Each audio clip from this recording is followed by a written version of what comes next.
राम राम भगत जी। राम राम। आओ भगत जी बैठिए, खड़े क्यों हो? संत रामपाल जी महाराज अपने परने को पुलिया की दीवार पर बिछा देते हैं और महात्मा जी से बैठने का आग्रह करते हैं।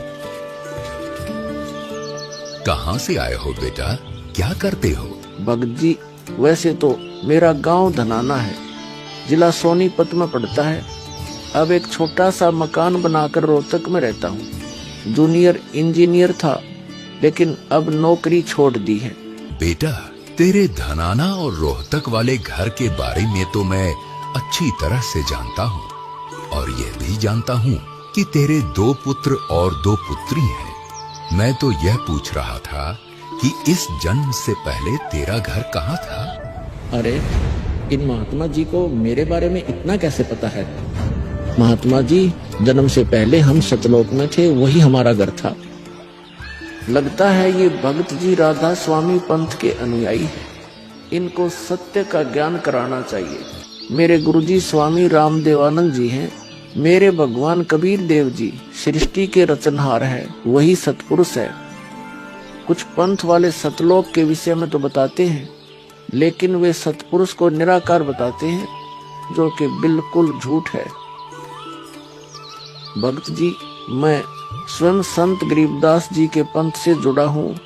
संत गरीबदास जी गांव छुड़ानी जिला झज्जर वाले थे, और उनको 10 वर्ष की उम्र में कबीर परमात्मा जी जिंदा महात्मा के रूप में मिले थे। उसके बाद कबीर परमात्मा जी गरीबदास जी की आत्मा को अपने साथ सतलोक ले गए थे, और वहाँ की सारी व्यवस्था दिखाकर उन्हें इस धरती पर वापस छोड़ा था।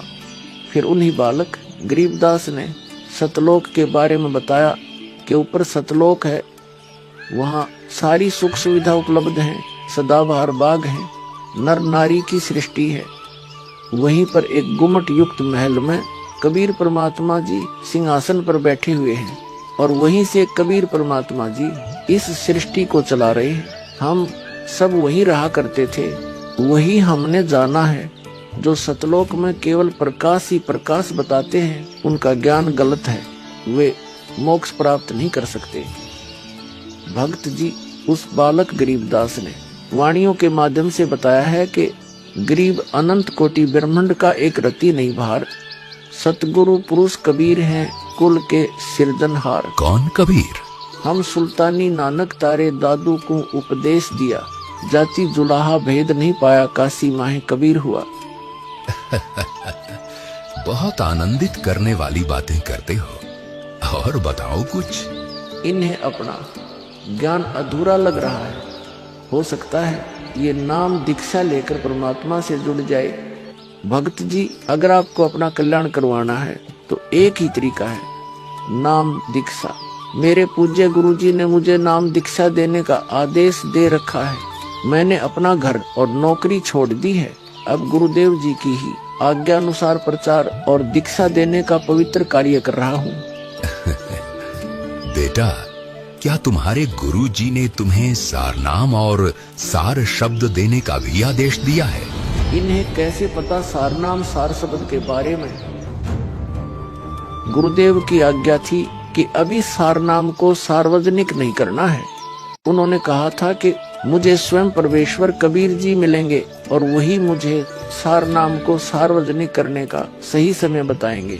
तब तक यह सारनाम केवल विशेष विश्वास पात्र अनुयायियों तक सीमित रखना है। बेटा रामपाल, मैं ही सत्य पुरुष कबीर हूँ। अब वह समय आ गया है सारनाम और सार शब्द प्रदान करने का। वह भक्त जी मैंने आपको बता दिया कि कबीर परमेश्वर मुझसे मिलने आएंगे, तो आप स्वयं ही कबीर परमेश्वर बन बैठे। मैंने अपने गुरु जी से पूछा था कि हे गुरुदेव, मैं कैसे पहचानूंगा जो मुझे मिलेंगे कि वे कबीर भगवान हैं? गुरु जी स्वामी राम देवानंद जी बोले, यह विश्वास करवाना व पहचान करवाना उनका काम है। तभी तो मैं बता रहा हूँ, मैं ही सत्य पुरुष कबीर हूँ। कबीर परमेश्वर जी सबको जिंदा बाबा के वेश में मिले, आप तो जिंदा बाबा वाले वेश में नहीं हो। जिंदा महात्मा तो मुसलमान साधु होते हैं। मुसलमान धर्म तो अभी 1500 साल पहले ही बना है। मेरा असली वेश तो यही है जिस रूप में मैं तुम्हारे सामने खड़ा हूँ। रामपाल, तुम मेरी परम हंस आत्मा हो। जगत कल्याण के लिए मैंने ही तुझे भेजा है। अब सही समय आ गया है सार नाम और सार शब्द देने का। मैं कभी सिर पर मुकुट, कभी पगड़ी, कभी टोपी धारण कर लेता हूँ।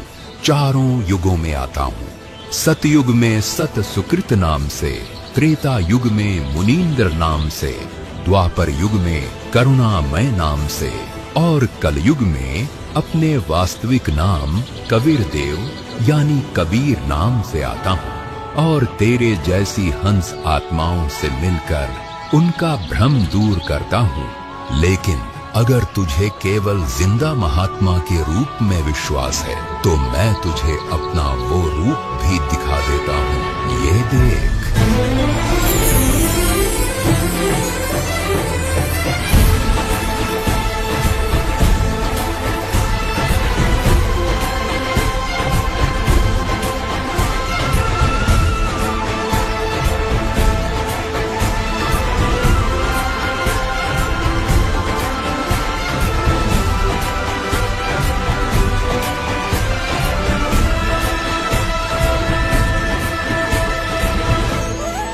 हे परमेश्वर, मुझे क्षमा कर दीजिए।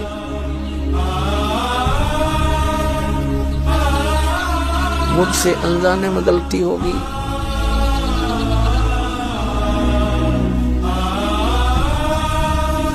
आपने मुझे साक्षात दर्शन दिए और मैं आपको पहचान न सका। मुझे क्षमा कर दीजिए परमपिता। बेटा रामपाल, अब वो समय आ गया है जो मैंने धर्मदास को कहा था कि कलयुग बीते 5505 तब यह वचन मेरा होगा साचा। यानी जब कलयुग 5505 वर्ष बीत जाएगा तब मैं खुद इस धरातल पर आऊंगा और अपने बच्चों को तत्व ज्ञान समझाकर इस काल लोक से सतलोक ले जाऊंगा। बेटा रामपाल, तुम मेरी परम हंस आत्मा हो। अब इसके आगे बेटा मैं ही तेरे रूप में सारी लीला करूंगा और यह तत्व ज्ञान